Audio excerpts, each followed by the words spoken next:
Bonjour à tous et à toutes, je suis très heureuse de vous retrouver. Bienvenue, bienvenue à vous tous, bienvenue à tous les nouveaux abonnés. Merci beaucoup d'être là. Aujourd'hui, je vais revenir vers vous dans une vidéo un peu particulière qui sera plutôt comme un partage de tout ce que j'ai reçu ces derniers jours, ces dernières semaines, que j'ai mis en page, que j'ai structuré, que j'ai rassemblé pour vous dans ce basculement profond qu'on est en train de vivre et où peut-être certains n'ont pas remarqué que ce basculement nous entraîne à poser de nouvelles limites et surtout à pouvoir affirmer le non sacré. Je vais partager plusieurs canalisations avec vous, des phrases que j'ai reçues aussi qui ont réveillé beaucoup de choses en moi et toute la structure telle que je l'ai reçue. La première chose que je dois vous montrer en synchronicité, c'est qu'est-ce qui arrive à nos pensées quand on les arrose plus, quand on ne s'en occupe plus. Eh bien, elles fanent et elles deviennent toutes légères. Voilà. Ne vous en faites pas, j'irai la mettre dans l'eau. Je sais qu'elle va reprendre la fleur, mais c'était pour l'image. Alors, aujourd'hui, j'ai tout structuré parce que j'ai reçu trop de choses et je veux pouvoir vous les transmettre comme je les ai reçues. Prenez cette journée, ce partage, oui, presque comme une journée de partage de conscience, une journée de partage d'enseignement, une journée de partage de compréhension, de révélation. On peut sentir ce basculement profond qui vient, qui nous est presque comme imposé et où nous apprenons à dire non, mais plus par défense, mais pour honorer notre temple intérieur. Alors, pour vous donner un peu une idée de la fréquence de ce qui va être partagé dans cette vidéo, et je ne dis pas ça pour me la péter, je sais qu'il y en a encore qui prendront ça pour de l'ego, d'autres qui sauront que ce n'est pas ça. Et je m'adresse aux personnes qui peuvent accueillir ce que d'autres peuvent accueillir avant eux, après eux, autrement qu'eux, et qui ont simplement le désir, l'envie de contribuer, de partager. Alors, pour vous donner une idée de la fréquence transmise pour moi depuis plusieurs semaines, je vais vous lire quelques phrases de conscience que j'ai reçues en canalisation. Je vais vous les lire, vous laisser un petit temps d'attente pour voir à quel point cette vidéo peut vous aider, vous porter. Et j'entends mon voisin qui ouvre sa barrière. C'est beau, juste à ce moment-là. Alors, dire non, aujourd'hui, c'est dire oui à l'unité réelle, celle qui ne se trahit pas. Je vais vous la répéter. Dire non aujourd'hui, c'est dire oui à l'unité réelle, celle qui ne se trahit pas. Une autre phrase. Il est temps de voir où j'ai laissé le temple de mon être envahi sans rien dire pour ne pas déranger. Il est temps de voir où j'ai laissé le temple de mon être envahi sans rien dire pour ne pas déranger. Ma lumière ne se vend pas. Mon cœur ne se négocie pas. Je suis le sanctuaire et j'en reprends les clés. Ma lumière ne se vend pas, mon cœur ne se négocie pas. Je suis le sanctuaire et j'en reprends les clés. Jésus n'a pas hurlé pour se faire entendre. Il a agi. Il a aligné le visible avec l'invisible. Il a redonné au temple sa vocation sacrée. Vous verrez que je ferai une corrélation avec ça. Jésus n'a pas hurlé pour se faire entendre. Il a agi, il a aligné le visible avec l'invisible, il a redonné au temple sa vocation sacrée. Ce que tu refuses aujourd'hui avec justesse, c'est ce que tu sanctifies en toi. Ce que tu juges aujourd'hui avec justesse, c'est ce que tu sanctifies en toi. Alors, je vais développer plusieurs choses, tout le continuum, voilà un nom savant, j'entends, de ce que j'ai reçu par rapport à cet appel dans le moment présent qui nous est offert, qui va être accentué par cette pleine lune qui arrive. Alors on y croit, on n'y croit pas, moi je le sens, donc je le partage aussi.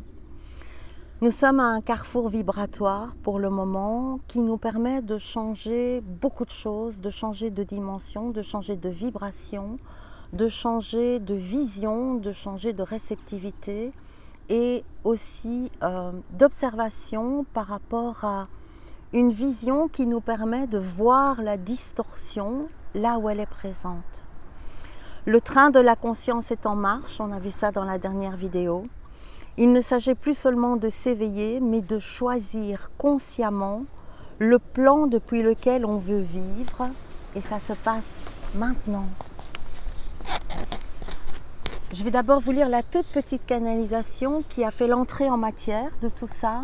Et je développerai tous les points après de comment cette nouvelle formulation du nom, un nom sacré, un nom divin, vient s'installer en nous pour remplacer le non égotique, le non mental, le non défensif, le non qui veut avoir raison. Je vous donnerai plusieurs exemples. Je vais développer comment, à travers certains écrits dans la Bible, Jésus chassant les marchands du temple vient nous montrer ça, nous démontrer, l'inscrire, l'ancrer, les conséquences que ça a pu avoir sur notre mémoire. Ensuite, de nouveaux exemples et un exercice à la fin pour vous permettre de pouvoir ancrer ce nouveau nom, ce nom sacré. Première canalisation. Les astres poussent, la lumière pousse et elle pousse à travers toi. Il ne s'agit plus de chercher la paix à tout prix, mais de redevenir le temple de paix lui-même. Tu es le lieu de la présence. Tu es le feu qui éclaire. Et tu es désormais autorisé à garder ta porte close aux voleurs de lumière. Et dans ce refus, tu accueilles pleinement l'unité, car l'unité n'est pas une fusion molle, c'est une claire reconnaissance de ce qui est et de ce qui n'est pas. Pour développer ce que j'ai reçu, je m'appuierai sur un passage des évangiles où Jésus chasse les marchands du temple pour explorer la force sacrée du refus aligné, mais aussi ses conséquences conservées, gravées dans notre mémoire, notre éducation, notre transmission. Je vais également vous permettre de pouvoir identifier ce qui est un faux nom dicté par l'ego et commencer à ancrer en vous le nom sacré, celui qui va révéler votre véritable lumière. Je vous proposerai un exercice pour vous aider à faire cette bascule en conscience. Alors bienvenue dans cet espace où le nom devient sacré et synonyme d'unité et de divinité. Où ce nom sacré devient une nouvelle fondation, une nouvelle transmutation au nom de la paix. Je vais, à travers tout ce qui va être développé, traverser plusieurs niveaux de conscience et poser un regard neuf sur ce que signifie honorer le temple intérieur, en regard avec le geste que Jésus a pu faire quand il a chassé les marchands du temple. On pourrait tout d'abord se demander quelles sont les conséquences d'un acte vrai. Peut-être que beaucoup d'entre vous, pour le moment, voient à travers leur vie, à travers leurs expériences, que cette affirmation des limites, cette affirmation du respect de soi, qui honore notre valeur et qui arrive maintenant à dire non à certaines choses auxquelles on ne réfléchissait même pas avant. On disait oui parce qu'il faut être gentil, parce que personne d'autre ne le fera si je ne le fais pas, tout ça. Tout ça, on l'a revisité, on l'a retravaillé, on apprend à dire non, on apprend à voir. Mais de plus en plus, ce qui est vu au niveau de la distorsion, de la manipulation, du masque est visible pour tous ceux qui ont travaillé cette union avec l'être intérieur, et ça pète aux yeux, quoi. C'est une évidence. Et cette nouvelle vision que nous portons, elle est aussi vibratoire. C'est-à-dire que peut-être que certaines personnes étaient montées dans le train masquées, déguisées. Je vais prendre le train quand même, je vais aller avec tous ceux-là qui sont pour la paix à l'intérieur, la lumière, la joie, l'honneur de ce que je suis parce que j'ai retrouvé mon je suis. Et ils ont réussi à se faufiler dans le truc et ils sont assis dans le train. Pour tous ceux qui auraient besoin de voir de quoi je parle exactement, je les invite à voir ma dernière vidéo. Et assises dans ce train, ben, tout d'un coup, à côté d'eux, il y a entre guillemets les authentiques, les vrais, les cachetés comme ça, oui, authentiques, authentifiés, certifiés. Et du coup, ben, leur rayonnement, leur paix, tout ça, ça vibre. Et là, ça peut déranger ceux qui sont montés dans le train. Et ceux qui sont montés dans le train et qui sont dérangés par ça, ils vont attaquer. Ils vont vouloir recommencer un vieux système qu'on connaît bien, qu'on connaissait avant tout ce dévoilement, avant toute cette métamorphose, avant tout ça, qui est le jugement, la critique, l'accusation et le tut.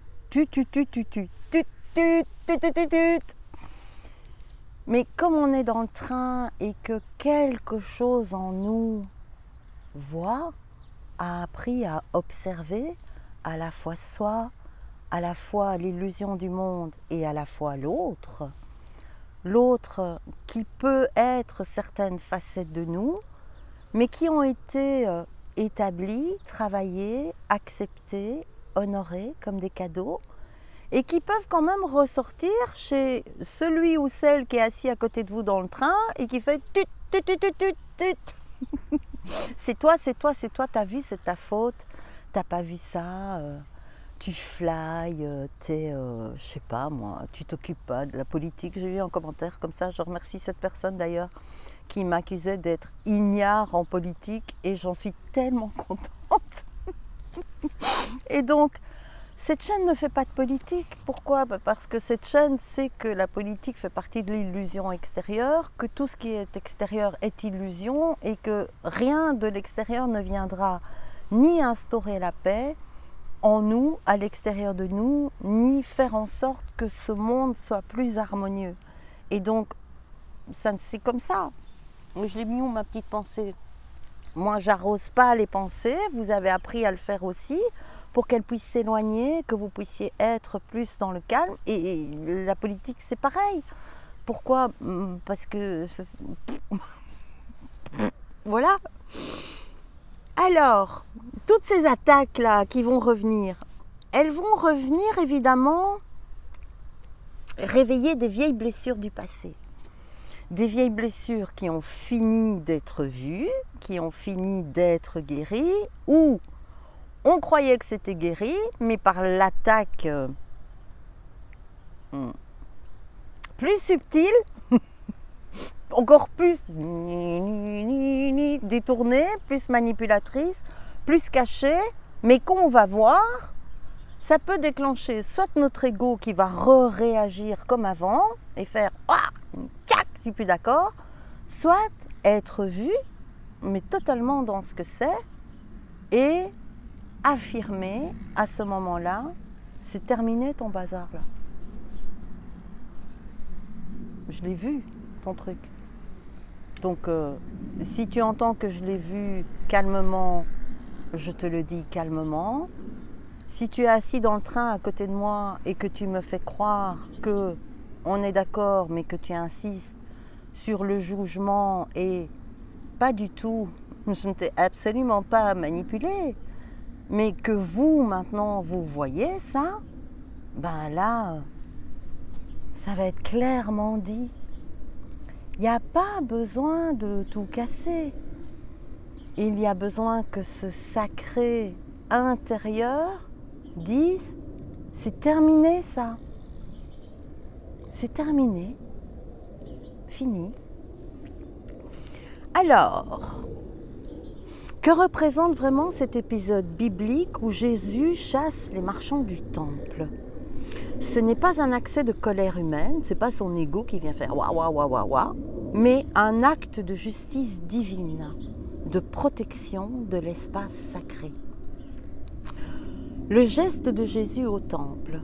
Alors dans les évangiles, on le retrouve dans plusieurs évangiles différents, dans Matthieu 21, 12, 13, Jean 2, 13, 16, Marc 11, 15, 17, Luc 19, 45, 46, pour ceux qui voudraient aller vérifier. Jésus entre dans le temple de Jérusalem, le lieu sacré de la présence divine. Et là, il découvre que l'espace est occupé par des marchands, des changeurs de monnaie, des vendeurs d'animaux destinés au sacrifice. Ben, il voit ça. Il voit bien que c'est pas ce qu'il doit être. Pas parce que son ego, il veut changer le monde et qu'il a décidé de faire sa loi. Parce qu'il voit. Il voit ce qui n'est pas sacré dans un endroit sacré. Il renverse les tables, chasse les marchands à coups de corde et dit « Il est écrit, ma maison sera appelée maison de prière, mais vous en faites une caverne de voleurs. » Il parle évidemment de ce temple, mais il parle aussi du temple intérieur, notre propre temple. Ce n'est pas une crise de colère humaine, c'est un acte profondément spirituel. Jésus protège le sacré. Alors peut-être que quelques-uns réagiront par le fait que j'ai pris Jésus. J'ai pris Jésus parce que c'est celui que je connais le mieux. Il y en a eu plein d'autres, je les connais moins bien. Et donc, vous adaptez ça à ce qui vous parle le plus comme prophète, quelle que soit vos croyances, vos religions. Voilà, vous adaptez à ce qui est confortable pour vous. Jésus protège le sacré, rétablit l'ordre divin dans un espace profané. C'est l'un des rares moments où il manifeste la force du non sacré, celui qui nettoie, celui qui tranche. Ce n'est pas un désaccord, une opposition humaine, mais un alignement. C'est très important de voir ça. Il est donc évidemment très important de comprendre que cette forme de non sacré ne peut absolument pas être affirmée et être présente si votre ego et tous vos personnages sont encore là à vouloir avoir raison par rapport à certaines injustices, certaines blessures, toute votre histoire. Si votre histoire est encore présente et que quelque chose grince encore dans votre histoire et n'a pas été rétabli dans sa non-existence, dans l'ici et maintenant, dans l'instant présent, ce non sacré est impossible à établir. Pas parce qu'on ne veut pas le faire, parce que les personnages sont encore là. Alors, ce geste incarne le moment où l'amour, écoutez bien ce mot, où l'amour devient lucide et la vérité divine devient puissance. et le vent se lève. Je vais essayer de tenir mes feuilles quand même. Dire non, une puissance sacrée qui remet le temple debout. C'est à ça que ça sert. Mais pour faire ça, il faut d'abord avoir trouvé son temple, l'avoir honoré, l'avoir nettoyé, l'avoir sacralisé. Ce temple, c'est le je suis, c'est l'étincelle divine que nous sommes tous, c'est cet éternel esprit divin, c'est l'Esprit Saint, c'est tout ça en soi. Aujourd'hui, l'univers nous pousse à reconnaître les endroits où nous avons dilué, dilapidé, négligé notre lumière. Beaucoup, tellement. Toutes les vieilles âmes qui sont revenues, qui ne sont pas vieilles parce qu'elles sont nées avant, mais qui sont vieilles car elles ont eu plus d'expérience que d'autres âmes, dites alors plus jeunes. Toutes ces vieilles âmes qui ont tellement expérimenté de choses et qui sont revenues encore dans « je vais donner, je vais donner, je vais donner », ben, c'est fini. C'est fini de négliger sa lumière, de la dilapider. Ma maman avait une expression que j'ai mis très longtemps à comprendre. Elle disait des perles aux cochons. Je ne voyais pas pourquoi. Moi, je trouvais qu'il n'y avait pas de cochons et que je pouvais donner mes perles à tout le monde. Et ben, elle avait vu tout de suite que je donnais des perles aux cochons. Dire non, c'est retrouver la vraie puissance de l'âme. Celle qui ne se débat plus, qui ne donne pas son avis. Je ne suis pas d'accord, ça devrait être comme ça. Oui, mais moi, je crois que machin, tout ça. Celle qui ne se débat plus, mais qui veille sur ce qui est précieux. Et la priorité du précieux, c'est soi.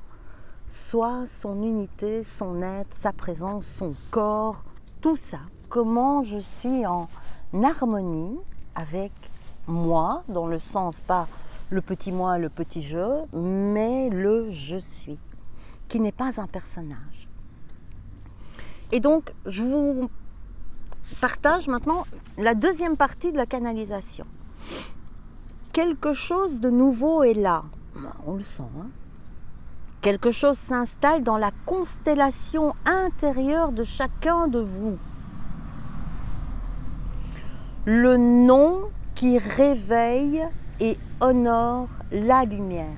La lumière quoi? Votre lumière divine. Ici, nous sommes tous des véhicules de lumière divine.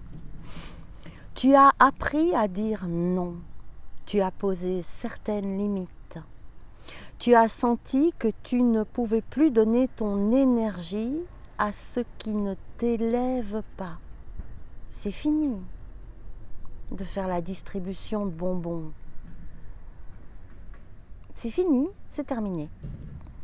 Mais aujourd'hui, tu es invité à aller plus profond encore. Tu es poussé à voir où tu as distribué ta lumière sans conscience. C'est ça. Distribution gratuite, night shop, lumière disponible, venez vous servir, la porte est ouverte 24 heures sur 24. C'est fini, c'est terminé. Tu es poussé à voir où tu as distribué ta lumière sans conscience, où tu t'es oublié au nom de l'amour, de l'unité, de la paix. C'est pour ça qu'on a fait ça. On a cru bien faire. Et où tu as cru bien faire en te niant. Ben non, c'est fini. Ce n'était pas une erreur, c'était un apprentissage. Mais aujourd'hui, le non n'est plus non dit. Tu as rejoint ce que tu es, tu as révélé ton être divin. Et parce que cet être divin a été reconnu, rejoint, tout ce qui n'est pas aligné à lui se dissout ou se dresse pour voir, pour te tester.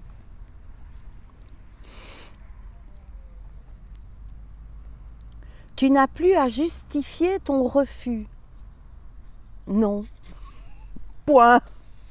Oui, mais tu sais, c'est parce que... Non, je suis fatiguée. Non, non, non, je t'ai vu. J'ai vu le truc. J'ai vu le truc que peut-être que tu sais même pas que tu veux, mais moi, je l'ai vu.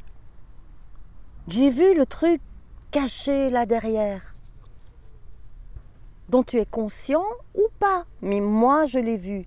Et comme je le vois, comme je vois cette distorsion, cette manipulation, ce masque que tu ne sais même pas peut-être que tu portes, moi je dis non à ce que je vois et pas à ce qui a l'air d'être à travers tes mots, tes comportements ou tout ça. C'est fini ça, c'est terminé. Et parce que cet être divin a été reconnu, tout ce qui n'est pas aligné à lui se dissout ou se dresse. Tu n'as plus à justifier ton refus, ton non est sacré. C'est ça qui va créer. C'est ce nom sacré. C'est un nom qui protège ton temple, le divin. Pas parce qu'il a besoin d'être protégé, parce que toi, tu le portes en toi et ton rôle est de pouvoir le rayonner. Si ton temple il est déglingué, qu'il y a plein de chiens qui sont rentrés dedans pour faire leurs besoins, bah ça a beau être un temple, c'est pas top. C'est vraiment pas top. C'est un nom qui protège le temple, c'est un nom qui expulse les vendeurs de mensonges, ceux qui sont encore en toi et ceux autour de toi. C'est un nom qui ne sépare pas, mais qui consacre. Et cette transformation s'établit maintenant. C'est ce que nous sommes appelés à voir, à ancrer, à pratiquer, à affirmer. Alors on va quand même aller voir ce qui est gravé dans nos mémoires, dans nos croyances, dans nos religions, dans notre éducation, par rapport à ce geste de Jésus au temple. L'épisode où Jésus chasse les marchands du temple est un tournant décisif dans les évangiles. Ce geste fort, cette affirmation directe de la souveraineté du divin, provoque plusieurs choses. Je vais évidemment résumer. Un choc pour les autorités religieuses. Les prêtres et les pharisiens voient en cet acte une remise en cause de leur autorité et de leur système. On peut voir que beaucoup de choses de ce genre-là sont en cours pour le moment. Eh bien voilà, belle synchronicité, hein. On parle du temple intérieur, mon voisin met sa débroussailleuse en route, c'est bien ça qu'on est en train de faire. Et donc, il me force à rentrer à l'intérieur. Magnifique synchronicité. Je reprends là où j'en étais. Alors, dans Luc 19, 47, il est dit « Les principaux sacrificateurs et les scribes cherchèrent les moyens de le faire périr, car ils le craignaient. » C'est clair que la lumière, tout ce qui est autorité non divine, la craint. Une accélération vers la passion. Cet acte est l'un des déclencheurs de la décision d'arrêter Jésus. C'est ça qui a déclenché tout. C'est là où ils se sont dit « wow !» Il devient une menace politique et spirituelle par rapport à l'ordre établi.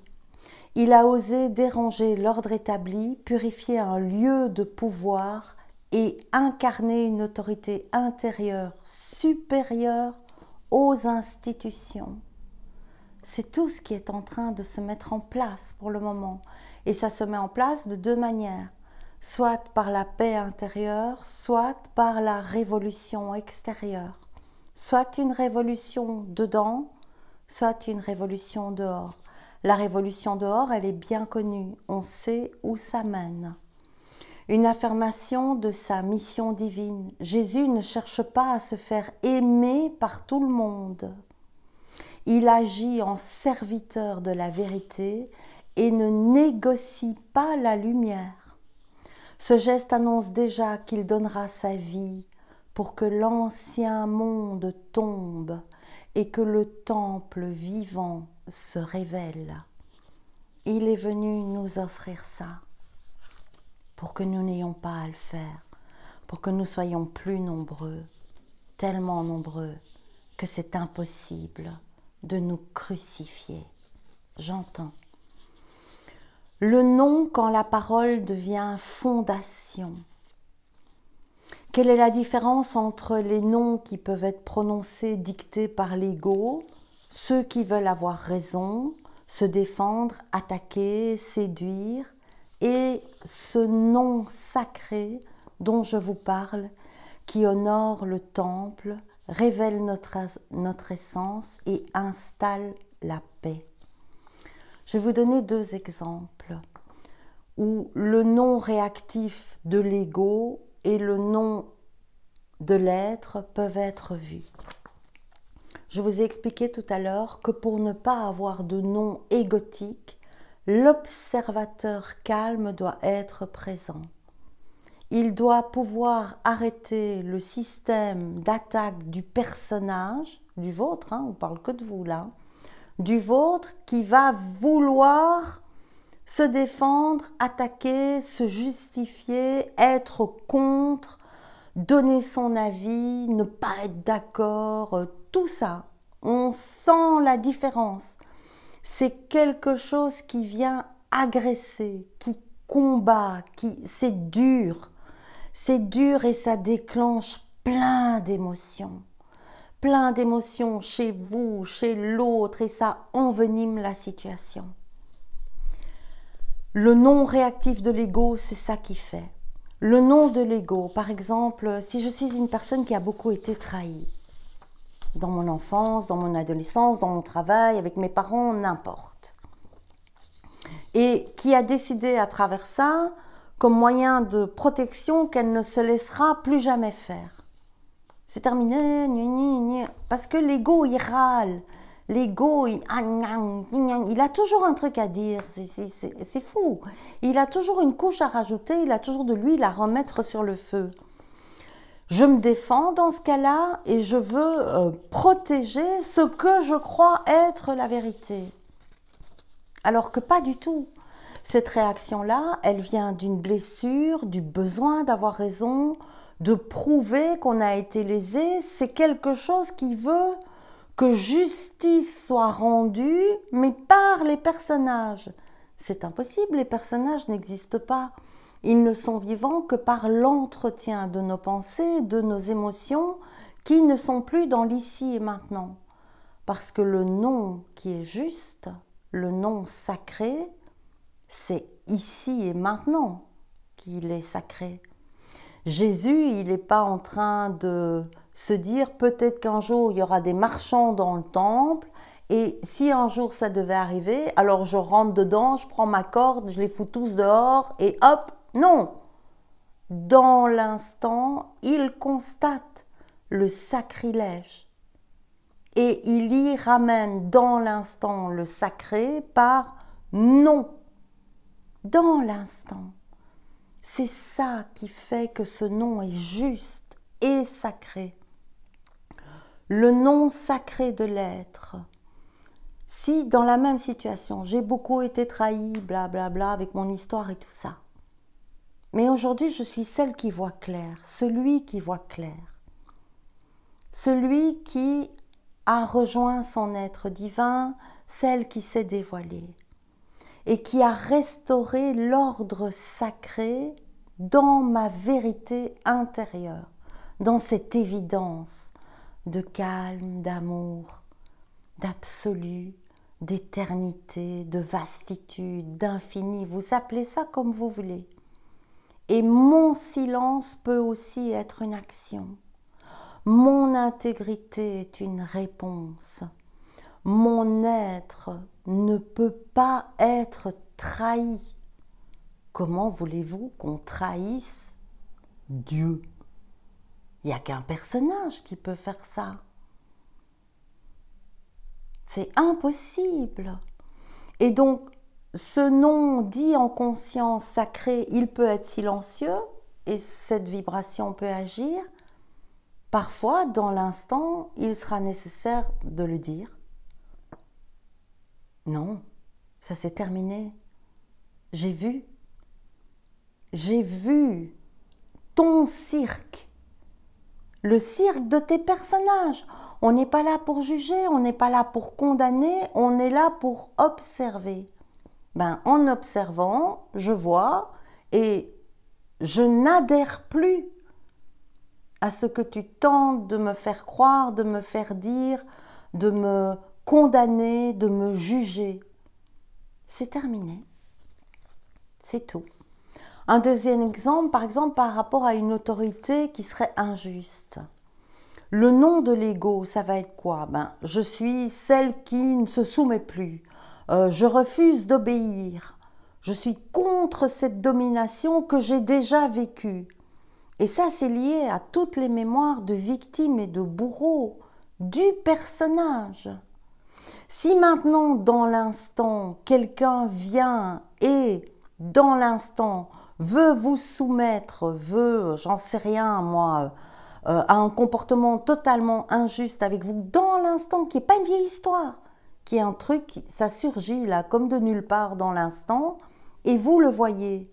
Le nom sacré de l'être, c'est celle qui se tient droite, celui qui reste souverain, qui est conscient de son temple, qui est conscient de tout le travail là qu'il vient de faire. Ça nous a coûté ça, hein.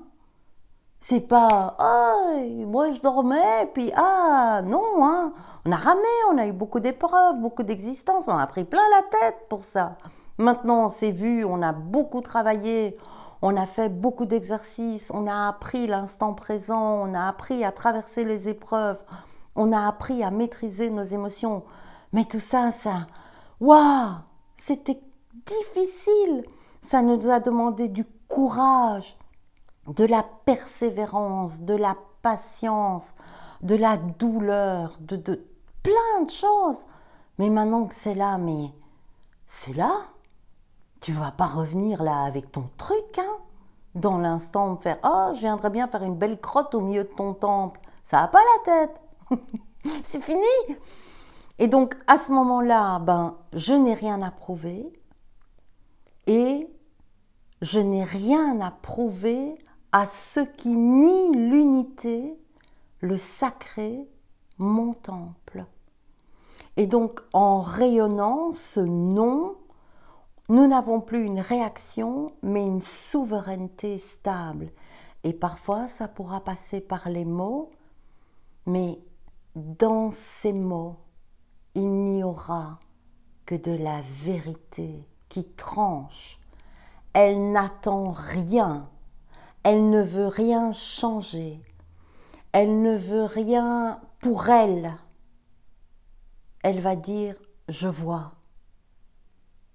Je vois, et ça c'est fini. C'est non. Et l'autre pourra accueillir ça ou pas. Et s'il n'arrive pas à accueillir cette vérité et qu'il part dans tous ces personnages qui ne sont pas d'accord, c'est tout, on peut descendre du train. C'est pas un problème.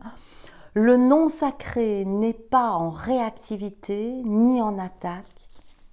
Il est ce qui rétablit le pur, le sacré, le divin, l'honoré, la valeur, la véritable valeur.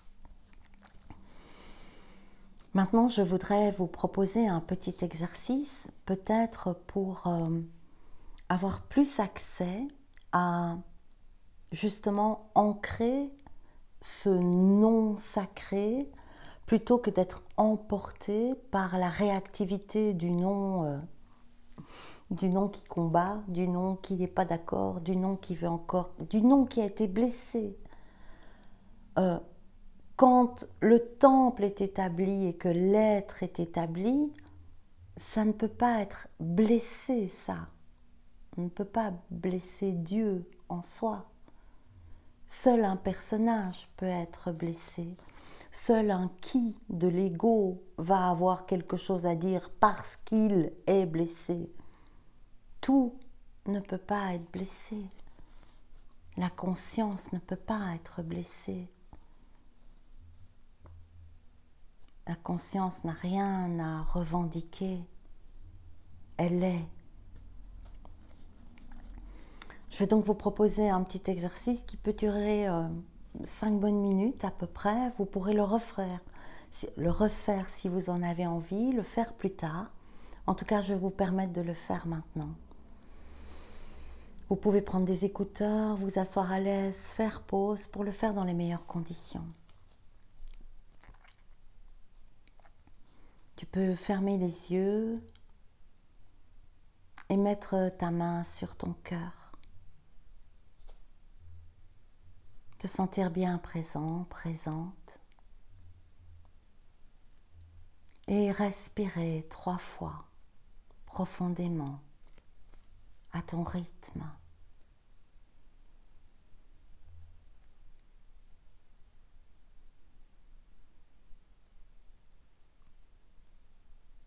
Tu peux laisser venir à ton esprit une situation actuelle où tu te sens encore réactif, réactive, où tu te sens encore sur la défensive ou blessé, blessée. Ça peut être une situation récente, actuelle, ou une vieille situation, une vieille histoire.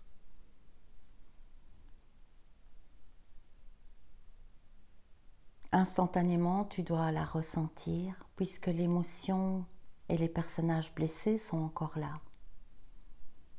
Tu peux simplement te demander intérieurement quel nom suis-je en train de porter dans cette situation? Pourquoi je dis non? Pourquoi je m'oppose? Est-ce que c'est un non à me taire? Un non à me soumettre? Un non à être culpabilisé, jugé coupable? Un non de peur d'être seul? Un non d'irrespect? Regarde quel nom tu portes et laisse venir les mots, des images, une sensation dans ton corps.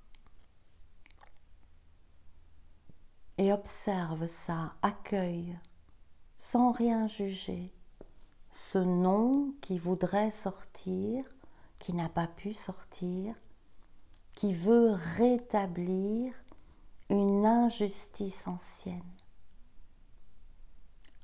une situation, quelque chose qui t'a blessé, quelque chose que tu as vécu. Et maintenant, dans l'ici et maintenant, en respirant calmement, en observant, tu peux regarder ça.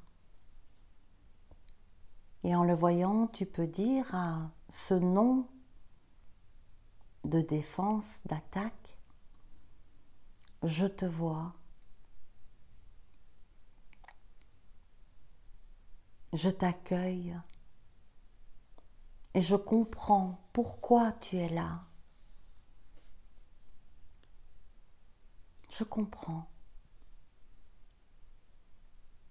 Ensuite, tu peux te demander quel est le nom que mon être sacré, que mon âme pure veut porter à la place. Que veut mon âme par rapport à cette situation? Que veut mon être pour moi? Est-ce que c'est le même nom? Est-ce que le nom devient autre chose? Se transforme? Est-ce que ce nom qui était si lourd à porter, qui voulait tellement se défendre, se protéger, attaquer,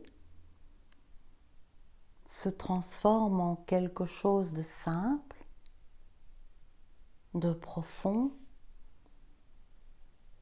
Quand ton âme te parle, est-ce que quelque chose se transforme peut-être en paix,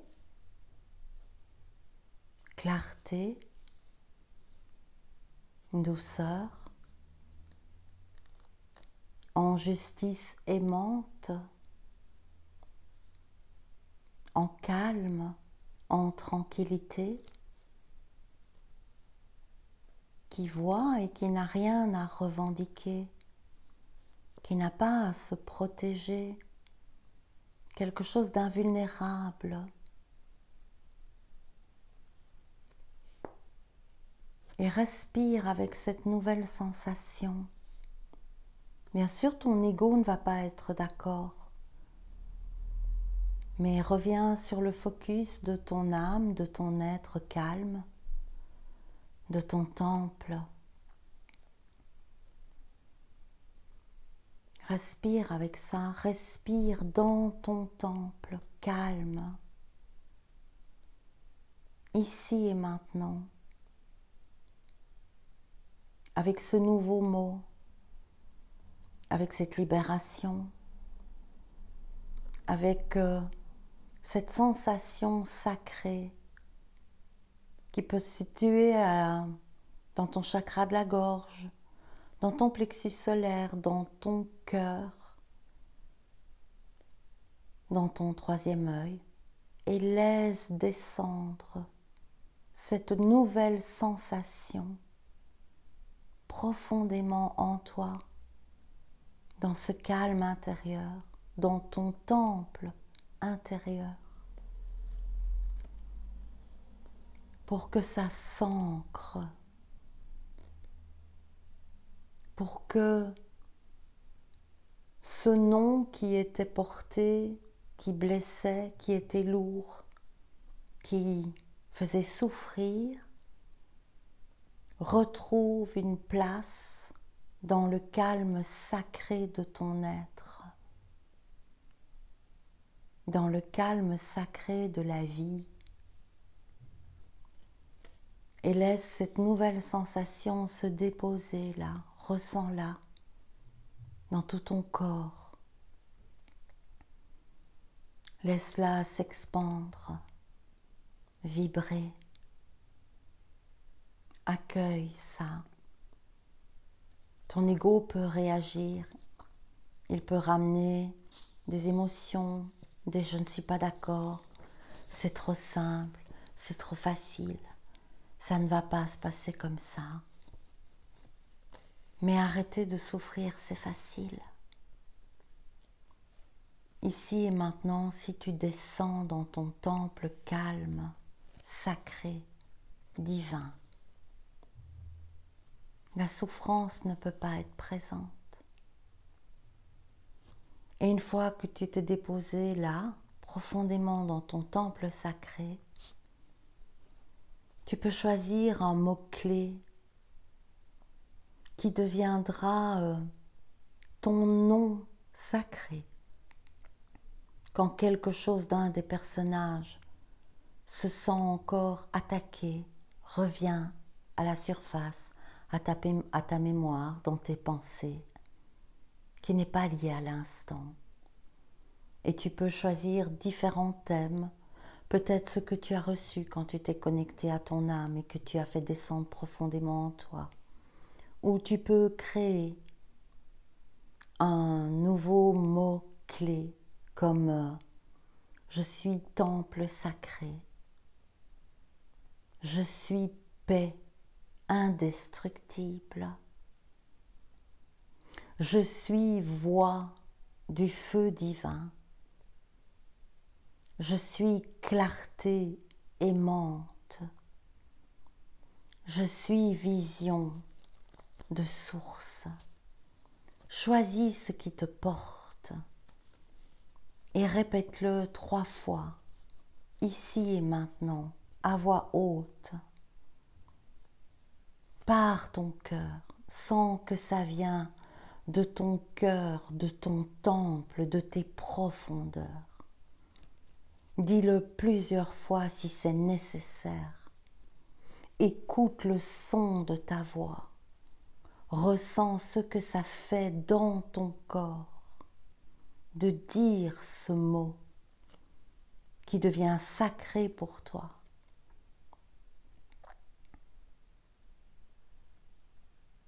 Tu peux le répéter souvent quand tu marches dans la nature, quand tu te regardes dans le miroir, quand tu respires profondément, quand une situation se complique ou avant de prendre une décision qui pourrait déclencher des peurs, pour être guidé par le sacré de ton temple intérieur. En le répétant, en le disant souvent, il devient réel dans ton temple et il va pouvoir te donner une forme de réorganisation autour de toi et en toi dans ce que tu es vraiment. Respire profondément. Tu peux faire pause et noter ce qui t'est venu. Il est possible que tu l'oublies si c'était des paroles d'instant de vérité et qu'elles ont déclenché une libération en toi.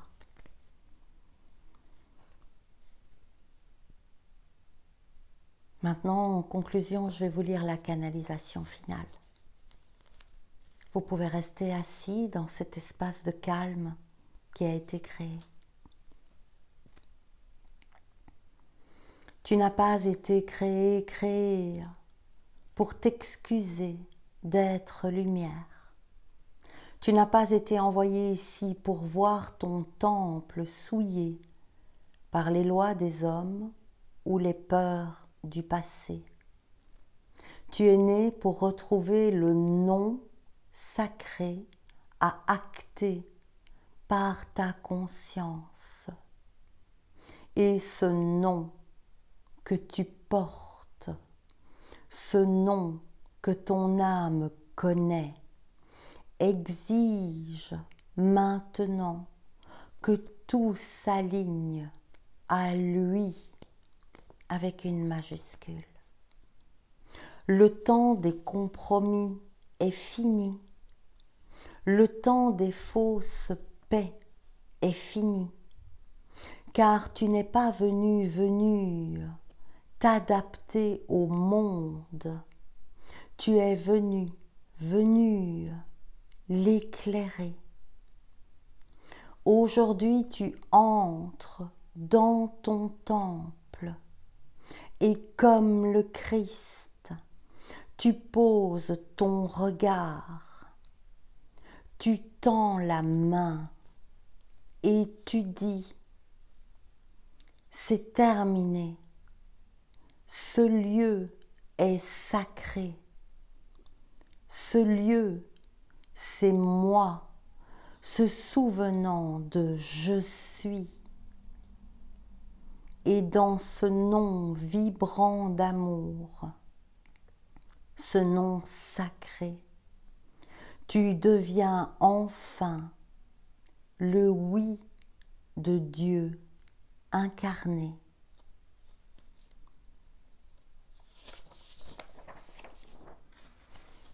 Je vous remercie de m'avoir écouté. C'est super long, mais je dois quand même vous en tirer une là-dedans. Oui, c'est ça, les forces de l'esprit. Une carte.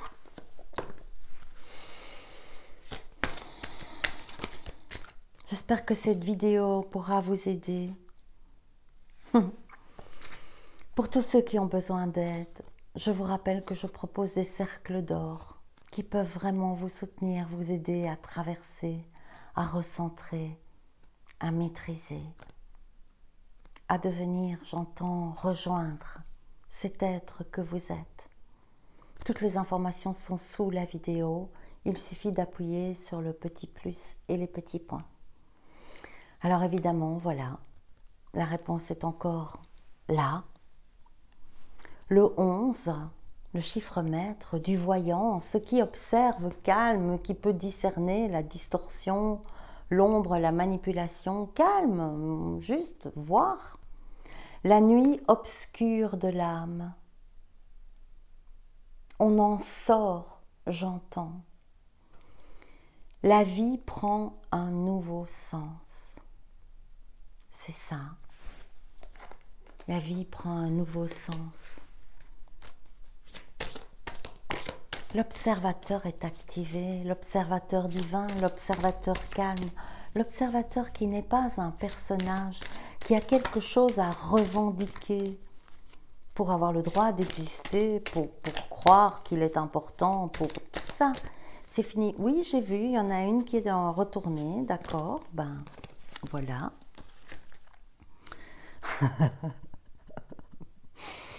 L'énergie de lumière. Voyez la beauté en toute chose, en vous. Voyez la beauté de votre temple. Honorez-la, protégez-la dans le sens. On n'y fait pas n'importe quoi. Voilà, gardien, protégez votre énergie. La carte a sauté quand j'ai dit on n'y fait pas n'importe quoi. Protégez votre énergie. Je vous embrasse, je vous aime. N'oubliez pas de me mettre un commentaire, un pouce. Abonnez-vous si vous avez aimé, partagez.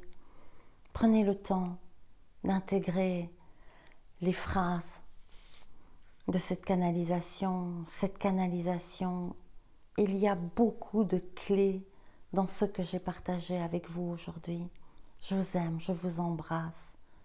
Que votre temple soit sacré et que le nom prononcé soit également celui du temple sacré et de ce qui est calme, éveillé, conscient, aimant, mais qui sait dire non dans l'instant de vérité. Je vous aime.